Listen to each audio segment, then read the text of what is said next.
अगर आपके चेहरे पे पिंपल्स के कारण बहुत ज़्यादा गड्ढे छूट चुके हैं या फिर आपकी जो चेहरे की चमड़ी है एकदम ही ऊबड़-खाबड़ हो गई है, तो ये वीडियो है उन सब के लिए जो कि चेहरे पे एक्ने स्कार्स यानी कि गड्ढों से परेशान हैं।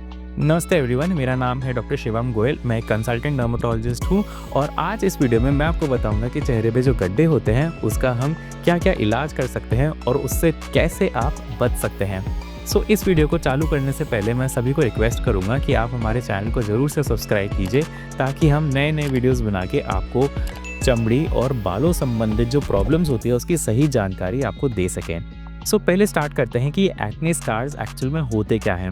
ये जो एक्ने स्कार्स होते हैं ये एक तरह के गड्ढे होते हैं जो कि पिंपल्स के कारण छूट जाते हैं। कुछ लोगों में स्कारिंग टेंडेंसी होती है यानी कि गड्ढे होने की टेंडेंसी होती है और उनके जब भी मोटे मोटे पिंपल्स होते हैं उसको वो फोड़ देते हैं या फिर उसका सही इलाज नहीं लेते तो चेहरे पे या तो कालापन आ जाता है या फिर गड्ढे छूट जाते हैं।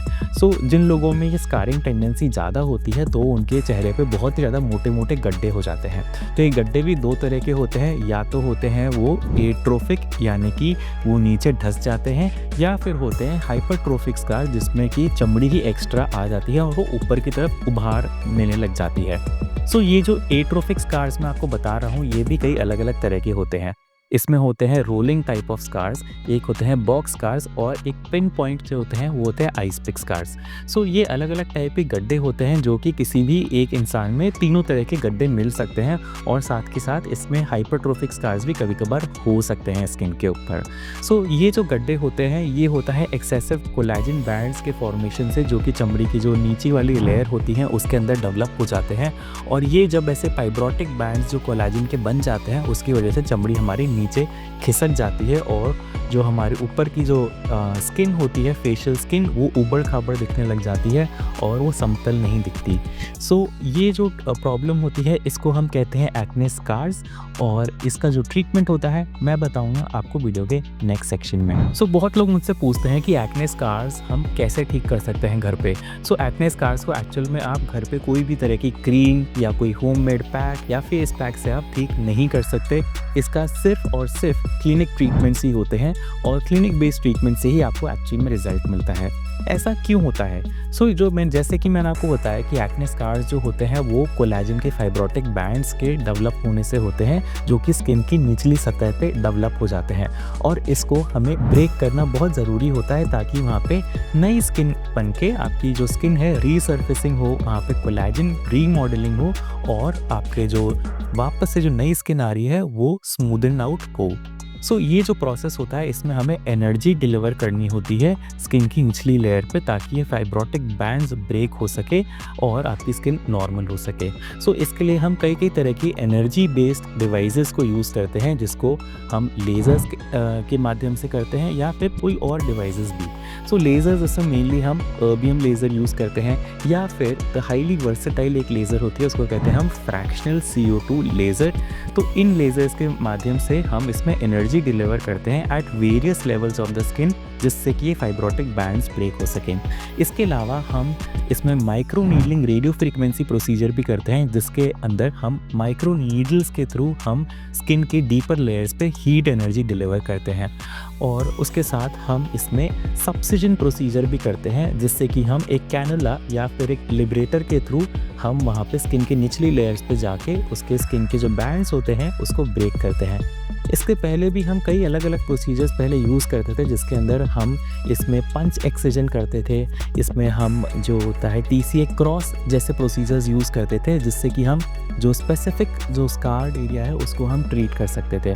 बट इसके जो एक्ने स्कार्स का ट्रीटमेंट होता है ये मैं सबको बताना चाहूँगा कि ये कॉम्बिनेशन ट्रीटमेंट ही होता है।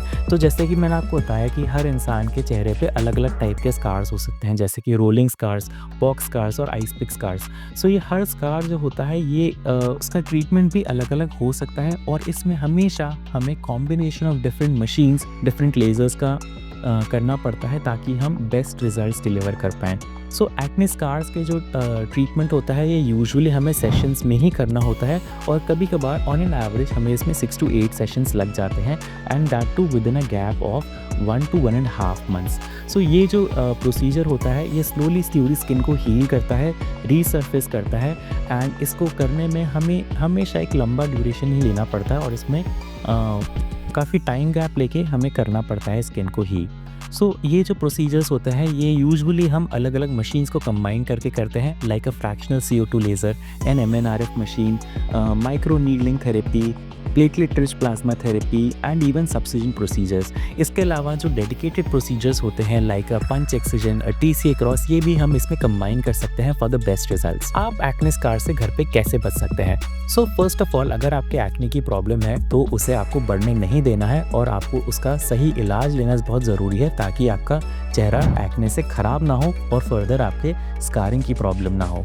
सेकेंड, अगर आपके ऑलरेडी एक्ने हो गए हैं और बहुत मोटे टाइप के एक्ने हो गए हैं तो उसे आपको कभी भी दबाना नहीं चाहिए, तो क्योंकि उसकी वजह से उसका जो पस होता है, जो इन्फ्लेमेशन होता है, वो स्किन के अंदर चला जाता है और उससे आपके स्कारिंग हो सकती है। थर्ड, अगर आपके ऑयली या एक्ने प्रोन स्किन टाइप है तो आपको एक salicylic acid based face wash use करना चाहिए और कभी भी चेहरे पे या फेस पे ऑयल का इस्तेमाल नहीं करना चाहिए क्योंकि उससे आपके जो पोर्स हैं ब्लॉक हो सकते हैं। और लास्टली, अगर आपके एक्ने की प्रॉब्लम ऐसे आपको लग रही है कि वो डेवलप हो रहा है और आपको इन जो स्कार्स हैं उनसे बचना है, देन उसके करेक्ट ट्रीटमेंट के लिए आपको एक डर्मेटोलॉजिस्ट डॉक्टर को ही दिखाना चाहिए जो कि एक स्किन और हेयर के स्पेशलिस्ट डॉक्टर होते हैं। सो दोस्तों, इस वीडियो में मैंने आपको बताया कि एक्ने स्कार्स का अलग अलग हम ट्रीटमेंट कैसे करते हैं, उसका कैसे आप उससे बच सकते हैं। सो इस वीडियो से अगर आपको कुछ जानकारी मिली है देन आप अपने फैमिली और फ्रेंड्स ग्रुप में इस वीडियो को शेयर कीजिए और अगर किसी को एक्ने की प्रॉब्लम है और या फिर स्कार्स की प्रॉब्लम है देन आप हमारे क्लिनिक पे कंसल्ट कर सकते हैं for the best possible treatment. Thank you, धन्यवाद।